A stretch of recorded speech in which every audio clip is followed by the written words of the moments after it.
नमस्कार दोस्तों, मैं सरोज पांडे। आज मंगलवार है।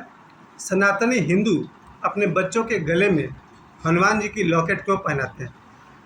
आइए आज हम लोग मंगलवार को ये बात करें कि जितने भी सनातनी हिंदू हैं, मैंने अधिकांश को देखा है कि जब बच्चा 2-3 साल का होता है, उसके गले में हनुमान जी की लॉकेट पहनाते हैं और हो सका तो सोने की। क्या है इसके पीछे राज? क्या है लोगों की श्रद्धा और क्यों लोग अपने बच्चों के गले में हनुमान जी की लॉकेट पहनाते हैं?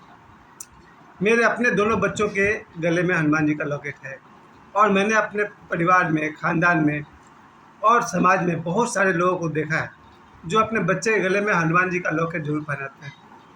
क्यों है हनुमान जी का इतना सम्मान? क्या है आशाएं सनातनी हिंदुओं को हनुमान जी से?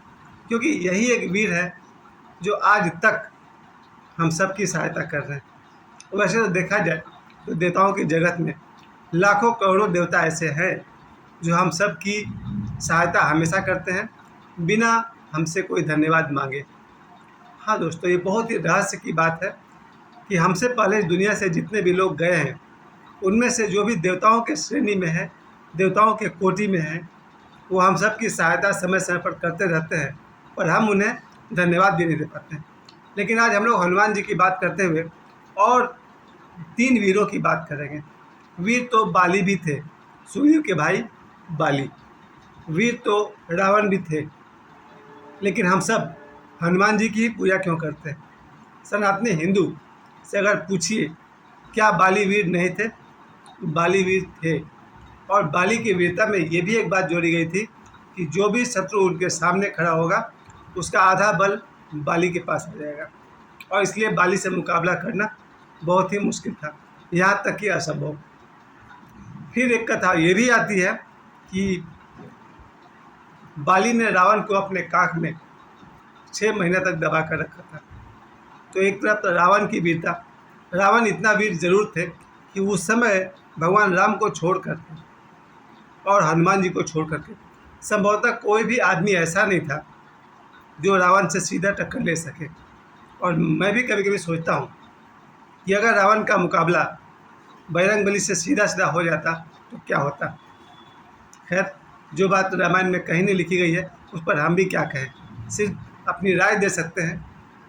क्योंकि एक तरफ जब बाली से ही युद्ध करने के लिए सुग्रीव ने हनुमान जी को अपने साथ रखा हुआ था और ऐसा लगता था कि सुग्रीव को पूरी उम्मीद थी कि हनुमान जी ही बचा पाएंगे बाली से। और मैं भी कभी कभी सोचता हूँ कि यदि बाली का सामना हनुमान जी से हो जाता तो जीत किसकी होती। खैर, ये बात मैं आप लोग पर छोड़ता हूँ। कल्पना कीजिए कि कभी बाली का सामना अगर हनुमान जी से हुआ होता तो क्या हुआ होता। पर एक दृश्य मैंने देखा था किसी माइथोलॉजिकल सीरियल में, जहाँ बाली के सामने हनुमान जी आते हैं और हनुमान जी कहते हैं कि बाली मैं तुम्हें जब चाहूँ समाप्त कर सकता हूँ, क्योंकि जो तुम्हारा वरदान है कि तुम्हारे सामने जो भी शत्रु आएगा उसका बल आधा हो जाएगा और वो आधा बल बाली को मिल जाएगा। लेकिन हनुमान जी कहते हैं कि बाली, तुम्हारा ये वरदान मेरे ऊपर काम नहीं करेगा, क्योंकि तुम्हारा वरदान ये है कि तुम्हारे शत्रु का आधा बल तुम्हारे पास आ जाएगा और मैं तुम्हारा शत्रु नहीं हूँ। जी हाँ, यही खास बात है। हनुमान जी बाली के शत्रु नहीं थे और हनुमान जी किसी के भी शत्रु नहीं थे। पूरी रामायण में जहाँ कहीं भी आपने युद्ध देखा है, हनुमान जी ने किसी को वैर भाव से या शत्रु भाव से नहीं मारा है। खैर, पूरी रामायण में आप सभी जानते हैं हनुमान जी के वीरता को। तो जहाँ तक मेरा अपना निजी राय है कि अगर बाली का सामना हनुमान जी से हो गया होता तो जीत आज मंगलवार वाले भगवान वीर बजरंगबली की होती। मेरा ये भी मानना है कि अगर रावण का सीधा सामना हनुमान जी से हो गया होता तो ये भी मेरी राय है, उस समय धरती के महाशक्ति रावण से अगर कोई मुकाबला कर सकता था भगवान राम के अलावा, तो वो थे बजरंगबली। मंगलवार को हम अपने बच्चों को क्यों लॉकेट पहनाते हैं, उसके पीछे 2-4 धारणाएं हैं जिसे ज़रूर समझना चाहिए। हम सभी माता पिता कहीं ना कहीं चाहते हैं कि हमारा बच्चा वीर बजरंगबली जैसा बलवान हो। लेकिन मेरी जो एक निजी राय है, जिसका मैं बहुत ही वर्षों से प्रशंसक रहा हूँ, वो है वीर अभिमन्यु। रामायण में वीर बजरंगबली और महाभारत में वीर अभिमन्यु। इन दोनों जैसा योद्धा मुझे धरती पर कोई नहीं दिखा। ये और बात है कि अभिमन्यु मारे गए, इसलिए उनकी यश गाथा उतनी नहीं फैली, और वीर बजरंगबली अमर है, उनकी गाथा आज तक हम सबके हृदय में। अभी मंगलवार है, अभी मैं कुछ मिनट पहले बजरंगबली के मंदिर से आ रहा हूँ। जो सम्मान बजरंगबली को मिलता है क्योंकि वो अमर है, लेकिन वीर अभिमन्यु को सभी ने देखा कथा में उनका अंत होते हुए उनको किस तरह से मार दिया जाता है। इसलिए वीर अभिमन्यु को वही सम्मान नहीं मिला जो वीर बजरंगबली को मिलता है। लेकिन कम से कम दुनिया में दो आदमी हैं जो अभिमन्यु को बहुत बहुत सम्मान देते हैं, एक मैं और दूसरा मेरा बेटा। मेरा बेटा हमेशा से ही बहुत ही प्रभावित रहा है, क्योंकि महाभारत के युद्ध में अर्जुन का मुकाबला 1 बाय 1 सभी से हुआ है।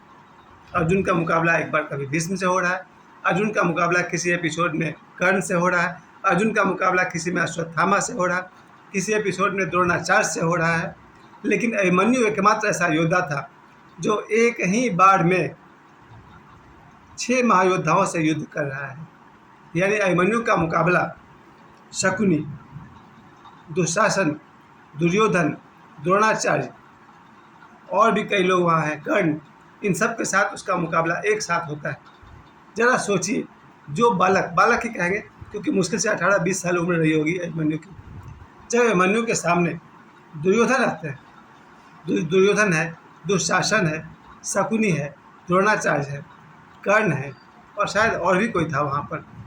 इन 6 महारथियों के साथ जब अभिमन्यु का मुकाबला एक साथ होता है, एक तरफ अकेला अभिमन्यु और दूसरी तरफ ये 6 महारथी, और इन सब के साथ जिस वीरता से अभिमन्यु ने युद्ध लड़ा, उस वीरता को मैं हमेशा हमेशा प्रणाम करता हूँ और आगे भी आदर करता रहूँगा। खैर, जो सम्मान अभिमन्यु को मिलना चाहिए वो अंतिम, वहाँ एक लाइन आता है जहाँ कर्ण जब अभिमन्यु पर अंतिम प्रहार करते हैं और वहाँ उससे कहते हैं कि महाभारत के युद्ध में सबसे बड़ा योद्धा न अर्जुन होगा न कर्ण होगा, सबसे बड़ा योद्धा अभिमन्यु होगा, क्योंकि ये मौका तुमने हम लोगों से छीन लिया है। कर्ण जो सम्मान देते हैं, और सभी जानते हैं, अगर रश्मि रथी कोई पढ़ा हो, रामधारी सिंह दिनकर की लिखी हुई किताब रश्मि रथी, तो पूरा का पूरा किताब ही कर्ण के वीरता की प्रशंसा में है। और वो कर्ण अगर अभिमन्यु की प्रशंसा कर रहे हैं तो आप समझ सकते हैं कि अभिमन्यु कितने बड़े वीर थे। और एक बार आप भी समझिए कि महाभारत की लड़ाई में स्वयं कृष्ण भी कह रहे हैं इस बात को। जहाँ पर द्रौपदी के लिए जो स्वयंवर हुआ है, वहाँ पे भगवान श्री कृष्ण कहते हैं कि ये जो स्वयंवर है उसको 2 ही आदमी जीत सकता है, अर्जुन या कर्ण। और हम सभी जानते हैं कि शायद कर्ण अर्जुन को नहीं हरा पाता, क्योंकि कर्ण भी परशुराम का शिष्य है। अगर अर्जुन द्रोणाचार्य के शिष्य हैं तो कर्ण भगवान परशुराम के शिष्य हैं। अगर गुरु के लेवल से चेक किया जाए तो खतरा तो यही है कि कर्ण से अर्जुन नहीं जीत सकता था, अगर भगवान कृष्ण ने साथ नहीं दिया होता तो। वो कर्ण अगर अभिमन्यु की प्रशंसा कर रहा है तो आप समझ सकते हैं अभिमन्यु कितने बड़े वीर हैं। लेकिन महाभारत में अभिमन्यु और रामायण में बजरंगबली। बजरंगबली का लॉकेट हम इसलिए पहनाते हैं अपने बच्चों को क्योंकि एक तो बजरंगबली को अमर दिखाया गया है, जिनकी सशरीर मृत्यु का कहीं वर्णन नहीं है। हनुमान जी आज भी मौजूद हैं, हम सब के बीच हैं। और साथ में ये भी कहा जाता है कि जहाँ कहीं भी भगवान राम की कथा होगी वहाँ बजरंगबली आएंगे। लेकिन इसको पंडित धीरेन्द्र कृष्ण शास्त्री यानी कि बाबा बागेश्वर और आसान करते हैं। वो कहते हैं कि जो कोई भी बजरंगबली को स्मरण करता है, याद करता है, उन्हें प्रणाम करता है, बजरंगबली की शक्ति वहाँ उसे उपलब्ध हो जाती है।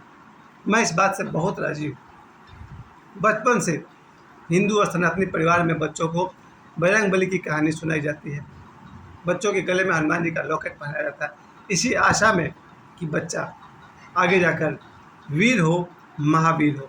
पर एक बात याद रखिए, वीर तो बहुत कोई होता है, धार्मिक वीर होना केवल बजरंगबली की बात है। बजरंगबली धार्मिक वीर है, आध्यात्मिक वीर है, धर्म के लिए धर्मवीर हैं। जो धर्म के लिए युद्ध करे वो है बजरंगबली। और आज मंगलवार है। कॉमन रूप से सबसे पहले मेरे घर में मंगलवार को सुबह में यज्ञ हवन करते हुए हनुमान जी के नाम से आहुति दी जाती है। मैं स्वयं करता हूँ। हर मंगलवार को बजरंगबली के नाम पर हम लोग सुबह में आहुति देते हैं, हवन करते हैं। दूसरी बात, हर मंगलवार को और शनिवार को भी बजरंगबली के मंदिर में हिंदू और सनातनी ज़रूर जाते हैं।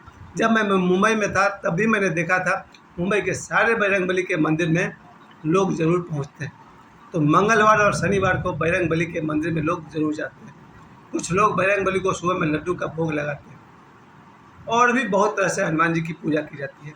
लेकिन हनुमान जी की पूजा करने का जो सबसे बड़ी शर्त है वो यही है, हर मनुष्य को पहले धार्मिक होना होगा, फिर उसे बजरंगबली की पूजा आराधना करनी होगी, या उसका उल्टा भी संभव है। अगर आप बजरंगबली की साधना पूजा मन से करें तो धर्म आप में उतरेगा ही। चलिए, आप सभी को बहुत बहुत धन्यवाद जो आपने हमें समय दिया। मैं एक बार फिर से कह दूं, सभी सनातनी हिंदू अपने बच्चे के गले में हनुमान जी का लॉकेट पहनाते हैं, इस आशा में कि उनका बच्चा महावीर हो और धार्मिक हो। ये समय देने के लिए आप सभी को बहुत बहुत धन्यवाद।